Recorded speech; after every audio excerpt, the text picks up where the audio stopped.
وزیر اعظم شہباز شریف صاحب نے جہاں اپنی کارکردگی بتائی ہے، بین الاقوامی محاذ پر جو کر کے آئے ہیں وہ سامنے رکھا ہے. ساتھ ہی ساتھ انہوں نے یہ بھی کہا ہے کہ سابق وزیر اعظم عمران خان صاحب سے متعلق جو دوست ممالک ہیں انہوں نے ایسی باتیں کی اگر وہ بتائیں تو کانوں سے دھوئیں نکلنے لگے. بسم اللہ الرحمن الرحیم. یہ آپ کس کی بات کر رہے تھے؟ اس کرائم منسٹر کی بات کر رہے تھے. اچھا عالیہ افضل صاحب ایک بات طے کر لیتے ہیں، آپ پرائم منسٹر کے بارے میں ایسے الفاظ استعمال نہیں کریں گی کیونکہ ہمارا یہ شو پاکستان میں نہیں پاکستان سے باہر بھی دیکھا جاتا ہے. ہی از پریمیئر آف دا کنٹری، میر ریاست ہے ہمارے، ان کے بارے میں اس طرح کے الفاظ اور القابات تو استعمال نہیں کریں گی نا. کوئی ڈکٹیٹ نہیں کر سکتا. میں ایک سیکنڈ میں آپ کے پروگرام میں بیٹھی ہوں، مجھے آپ ڈکٹیٹ نہیں کر سکتے. نہیں لیکن میرے پروگرام میں آپ پرائم منسٹر کے بارے میں اگر کرائم کا لفظ استعمال کریں، چور چور ڈاکو کریں تو this is not justified. کرنے والا مجرم سمجھتی ہوں. میرے نزدیک ان کی حیثیت صرف اتنی ہے کہ میرے ملک آپ کے نزدیک جو کچھ بھی ہوگا وہ پرائم منسٹر ہیں، مسلط کر دیا گیا ہے. پرائم منسٹر کے بارے میں ڈیروگیٹری ریمارکس نہیں ہوں گے. پرائم منسٹر کو پرائم منسٹر ہی کہیں پلیز. کا ایک کیس ہے، 16 ارب کی منی لانڈرنگ کا ایک کیس ہے. جب ان پہ فرد جرم عائد کرنا ہوتا ہے تو کبھی ان کی کمر میں درد ہو جاتا ہے، کبھی وہ ویل چیئر کے اوپر آتے ہیں، کبھی وہ کووڈ ٹیسٹ اپنا پیش کر دیتے ہیں. تو دیکھیں پلیز، میں ان کے بارے میں جو بھی بات کروں وہ میرا مسئلہ ہے.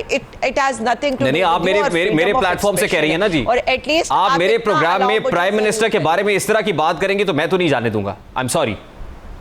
نہیں دیکھیں وہ آپ کے پرائم منسٹر ہوں گے، میں تو نہیں ان کو آن کرتی، میں تو نہیں یہ سمجھتی. نہیں وہ 24 کروڑ عوام کے پرائم منسٹر ہیں، آپ سمجھے یا نہ سمجھے. یونائٹڈ نیشن جنرل اسمبلی سے جب انہوں نے خطاب کیا تو بطور وزیر اعظم پاکستان کیا ہے. پر مسلط ہوا اور مسلط رہنے کے لیے دیکھیں میری ایک بات سنیں، ہم ان کو اتنا ہی سمجھتے ہیں اور ہم یہی سمجھتے ہیں کہ ایک ملزم کو اس ملک کے اوپر مسلط کر دیا گیا.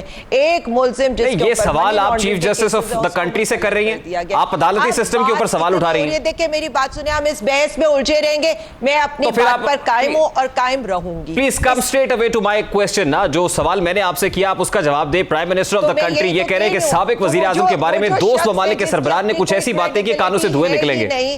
How will you respond to it? وہ جو شخص ہے جس کی اپنی کوئی کریڈیبلٹی ہے ہی نہیں، جس کی کریڈیبلٹی صرف یہی ہے کہ دوست ممالک جس کا فون سننا پسند نہیں کرتے اور وہ خود آ کر یہ کہہ رہے ہیں، یہ میں اور آپ تو نہیں کہہ رہے. آپ کو تو امریکی صدر جو بائیڈن کال نہیں کرتا تھا، وہاں بائیڈن جو ہے ان کے اعزاز میں ریسیپشن دے رہا ہے. میں بھیک مانگنے آیا ہوں. جو امریکہ کو اپنا مائی باپ سمجھتا ہے، جو یہ سمجھتا ہے کہ ہم ان کے وینٹیلیٹر کے اوپر ہیں، تو میں تو ایٹ لیسٹ ایک عزت، خود مختاری میرے لیے سب سے بڑی چیز ہے. اور میرے ملک کے لوگ جو ہے جو اس وقت جنگ لڑ رہے ہیں ان لوگوں کے اگینسٹ، وہ اسی عزت اور خود مختاری کے لیے لڑ رہے ہیں. اب مسئلہ یہ ہے کہ میں اس بندے کی کریڈیبلٹی کو کیا کروں جس کی وجہ سے پورے انٹرنیشنلی پاکستان جو ہے اس کی بے عزتی ہو رہی ہے. آپ دیکھ رہے ہیں کہ کس طرح یہ کیسی بے عزتی ہے کہ برطانیہ آپ کو 15 ملین پاؤنڈز دے رہا ہے.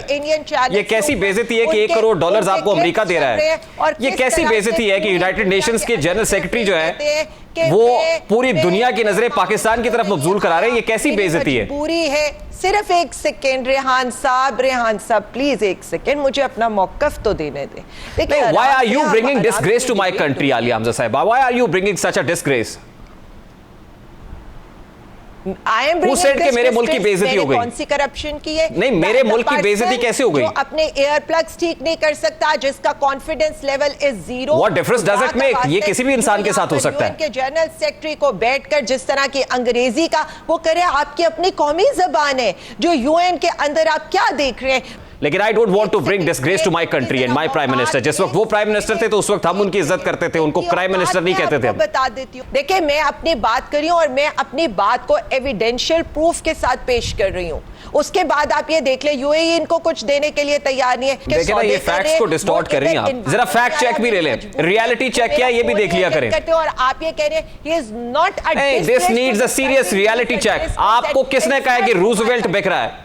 آپ کو کس نے کہا کہ روزویلٹ پرائیویٹائز ہو رہا ہے یا بک رہا ہے؟ میرے اپنے پروگرام میں فیڈرل منسٹر فار انویسٹمنٹ آئے اور انہوں نے کہا یہ سب پاکستان تحریک انصاف کا جھوٹا پروپیگنڈا ہے. یہ آئیں یا آ کر کلیئرٹی دیں. آج جو بیٹھ کر یہ پریس کانفرنس کے اندر باتیں کر رہے تھے کہ جی میں نے سارے دورے خود کیے، آج تک اپنی رسیدیں تو یہ جمع کرا نہیں سکے. تو دوروں کی رسیدیں لے آئے نا، لے آئے سارا کچھ. وہ تو کہتے ہیں کہ جس وقت میں چیف منسٹر پنجاب تھا تو اس وقت بھی بیرون ممالک تمام دورے اپنے خرچ پر کیے میں نے. پلازا ہوٹل کے اندر ان کا کون سا پرسنل اکاؤنٹ تھا؟ کیونکہ آج تک تو ہم نے یہی دیکھا ہے کہ مقصود چپڑاسی کے اکاؤنٹ سے ان کے اکاؤنٹ کے اندر پیسے آ رہے ہیں, ان کی بیگمات کے اکاؤنٹ کے اندر پیسے آ رہے ہیں, ان کے بچوں کے اکاؤنٹ کے اندر پیسے آ رہے ہیں, اور جب نیب ان سے سوال کرتے ہیں تو یہ کہتے ہیں میرا تو کوئی بزنس ہی نہیں ہے, میرے بیٹوں سے پوچھو تو جن کا کوئی بزنس ہی نہیں ہے, جو بھینسوں کا کاروبار کر کے دودھ اور کٹے بیچ کے اپنا سارا کام کرے, انہوں نے کیسے دا پلازا ہوٹل کے بلز ادا کر دیے اور کس طرح سے اپنے اور اپنے ڈیلیگیشن کے بلز ادا کر دیے. یہ عوام کے اگر پیسے نہیں ہیں ہم اپریشیٹ کریں گے. میں اس بحث میں نہیں جانا چاہتا, پھر بہت سے لوگوں کی سلائی مشینوں کا ذکر آ جائے گا. ابھی prime minister of the country نے ایک اور آڈیو لیک کو کلیریفائی کیا ہے. وہ کہتے ہیں میں نے تو آڈیو میں کسی سے ہیرے کی انگوٹھی کی بات نہیں کی, میں نے تو 5 کیرٹ کی بات نہیں کی, اس آڈیو میں میرٹ کی بات ہو رہی ہے.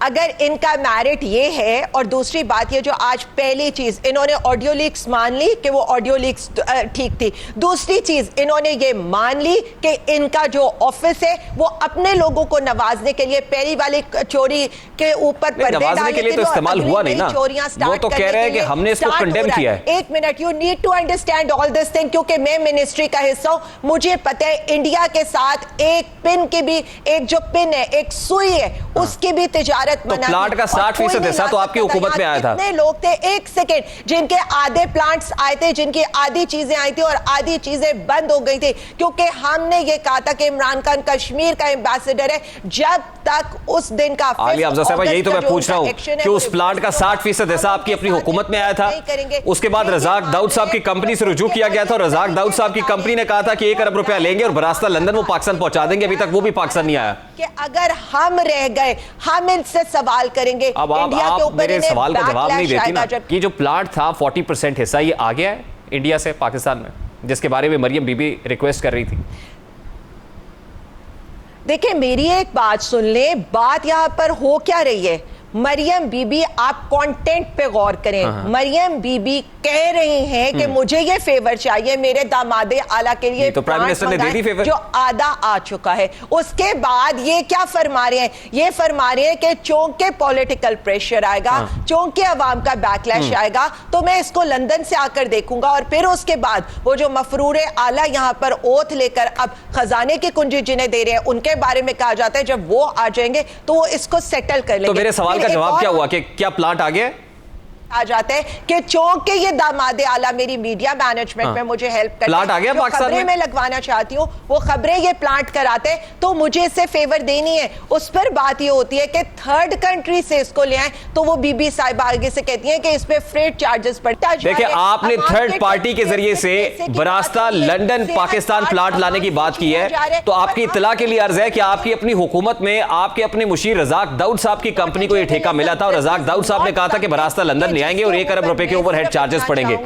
کہ میڈیا کا کام ہے ان کے مکروہ چہرے سامنے لانا, ان کے مکروہ اور میڈیا کا کام ہے کہ فیکٹس کو ڈسٹارٹ ہونے سے بچانا اور ریالٹی چیک دینا, اور جو ریالٹی چیک ہم آپ کو دے رہے ہیں. اب آپ نے پھر کہا فلاں مفرور الدین ہے یا فلاں مفرور ہے, مجھے بتائیے کہ فلاں کوئی مفرور یا اشتہاری جو ہے پاکستان میں آ سکتا ہے اس کے بغیر جب تک عدالت کا گو ہیڈ یا گرین سگنل نہ ہو. کے پیسے کو لوٹتے ہیں. ریالٹی چیک یہ ہے کہ یہ میڈیا مینجمنٹ کر کے یہ سارا کچھ کرنے کی کوشش کرتے ہیں, لیکن نہ عوام ill informed ہے, عوام غصے میں ہے, عوام اس چیز پہ بھی غصے میں کہ ایک ان کے لیے ایک غریب آدمی کو ایک مہنگے ہسپتال کے اندر علاج کی جو سہولت دینی تھی